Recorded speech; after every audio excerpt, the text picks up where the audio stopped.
Hello and welcome to a new YouTube video. My name is Lucas, and today what I got for you guys is, I'm not really going to call it a recap, but basically I'm going to talk a little bit about Paris Fashion Week that just happened this past week or so.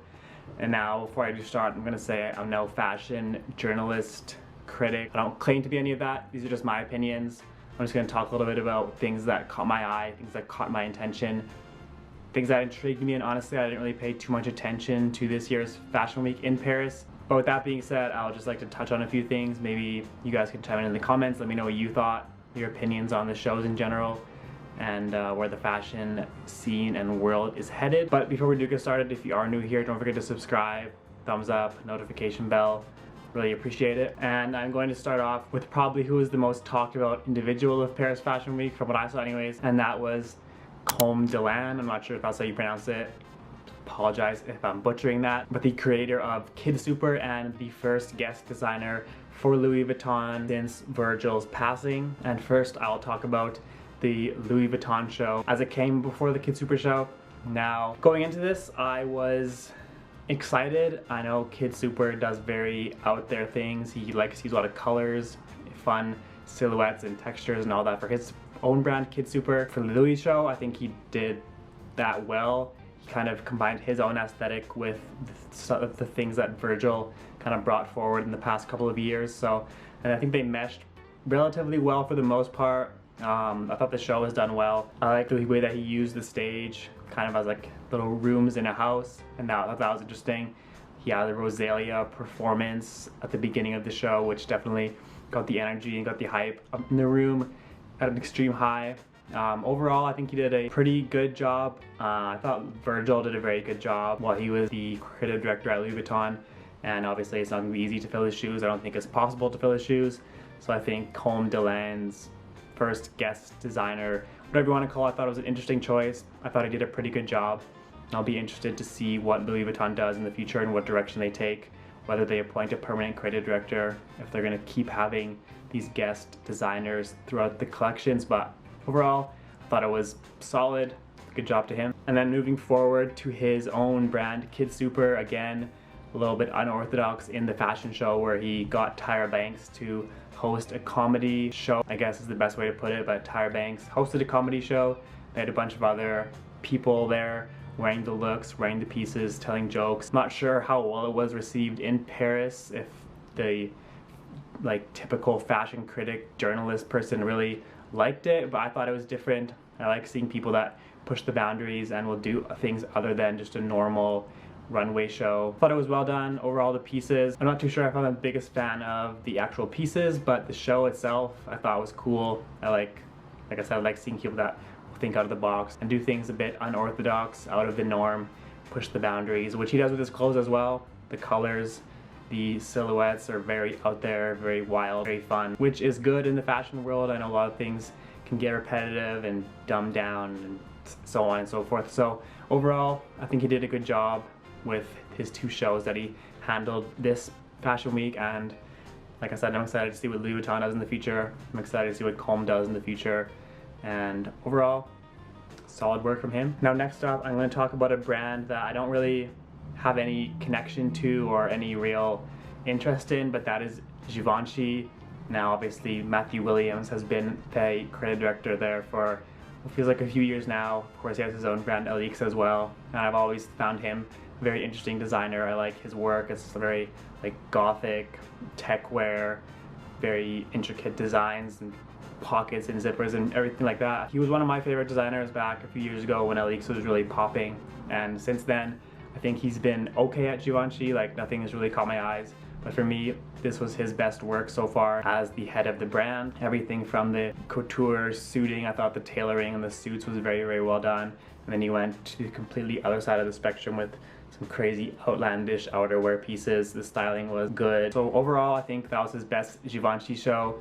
Like I said, not the biggest fan of that brand per se, but Matthew Williams has been an interesting character to follow. His ties go way back with Virgil and Justin Saunders of Jound and Heron Preston among others, and his involvement in, I believe it was Pyrex and all that stuff. So he's definitely been around the block. He's been in the fashion scene a lot for the past 10 years and seen a lot of transition, a lot of evolution and stuff and so forth. So I think this was his best collection for Givenchy. Now moving on to Alyx, his personal brand that he started however long ago it was. Personally, I used to be a fan of Alyx. Like I said, I like the gothic kind of tech, all black.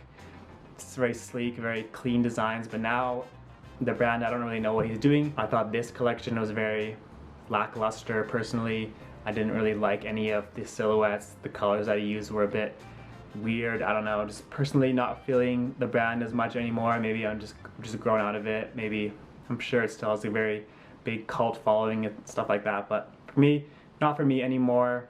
Also, he does some interesting things with Nike. I know he's done like some slides and some shoes and stuff, but again, that's not for me either. His first couple of collections with Nike, I was a big fan of, and since then he's kind of gone down a different route, which good for him. He's doing his thing, he's doing what he wants to do with it, but personally it's just not for me. Now, a brand that's becoming one of my favorites is Ernest W. Baker, and this is probably my favorite, like typical run-of-the-mill runway show. I thought it was very, very well done. And Ernest Baker, run by Reed Baker and Ines Amorim. Again, apologies if I'm butchering those names, but the duo that comes together to create Ernest W. Baker, and they do an incredible job. This collection was titled Grandma Chic, and this is what they said, basically what they are going for. We wanted to blur the two, women's meets men's, men's meets women's, so we were looking how the two can influence each other and how they can flow either way. Obviously, fashion is becoming more and more non-gender, gender neutral, whatever you want to call it. A lot more guys wearing skirts, wearing more feminine pieces, more feminine cuts, which I like to see. I like seeing people go out there experimenting, doing things that you wouldn't see normally 5-10 years ago, and Ernest W. Baker definitely pushed that envelope for this year's fashion show. Probably my favorite show. The pieces were amazing, the styling was amazing, the silhouettes are incredible. I'd love to get my hands on some pieces, but who knows, we'll see. Maybe in the future I'll get my hands on some, but big shout out to Ernest W. Baker. If you're unfamiliar with them, I would highly recommend checking them out. Another brand that I really enjoy, I think they've been doing an amazing job, is ROA Hiking. More known for their boots, but they're stepping into the outerwear and apparel game. I think last winter, or this spring of 2022, I think was their first like apparel outerwear collection. Now I don't know if they get as much notoriety, as much attention in like the mainstream fashion scene, but definitely in the more hiking side and gorp side of things, people are definitely appreciating what they're doing. They had some amazing pieces. Their diamond stitched down vest jacket thing with the huge puffy baffles, I really like that. I would love to pick it up. I know it's going to be quite expensive because their previous collections have been very expensive. They have gone on sale for a pretty decent discount, but again, it's a bit out of my price range at the moment.